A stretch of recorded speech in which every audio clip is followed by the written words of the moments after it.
கன்னிராசி நேயர்களுக்கு வந்து பார்த்திங்கன்னா இந்த 2026 சுறுசுறுப்பு என்று சொல்லலாம். அப்படியே யோசித்து நிதானமாக என்ன பண்ணலான்னு யோசித்துட்டு இருக்க வேண்டிய காலகட்டம் தான் கடந்த காலம். ஸோ இந்த 2026 ரொம்ப ரொம்ப சுறுசுறுப்பாக வேலை வைப்பாங்க. எதை நினச்சாலும் அடுத்த செகண்டே செஞ்சு முடிப்பாங்க.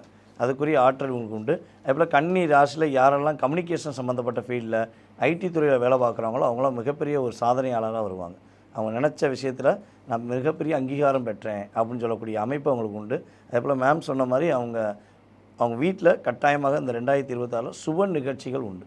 ஏதாவது ஒரு சுப நிகழ்ச்சி, ஒன்று திருமணம் சம்மந்தப்பட்ட விஷயங்களாக இருக்கலாம், அல்லது அவங்களுடைய குழந்தை சார்ந்த விஷயங்களாக இருக்கலாம், அதேபோல் அவங்க குழந்தைகளுடைய கல்யாணம் சம்மந்தப்பட்ட விஷயங்களாக ஏதோ ஒரு விஷயம் அவங்க வீட்டில் சுப நிகழ்ச்சிகள் நடப்பதற்கான வாய்ப்புகள் அதிகமாக இருக்குது. அதேபோல் இந்த வருடத்தில் வந்து பார்த்திங்கன்னா யாரெல்லாம் கன்னிராசி அன்பர்கள் வெளிநாடு போய் தொழில் பண்ணணும், வெளிநாட்டில் போய் வேலை பார்க்கணுன்னு ஆசைப்படுறாங்களோ அவங்க இடம் விட்டு இடம் மாறி வெளிநாட்டில் போய் ஒரு மிகப்பெரிய ஒரு நல்ல லாபத்தை சந்திக்கக்கூடிய விஷயங்கள், மாற்றத்தை சந்திக்கக்கூடிய விஷயங்கள்லாம் இந்த வருடம் இருக்குது.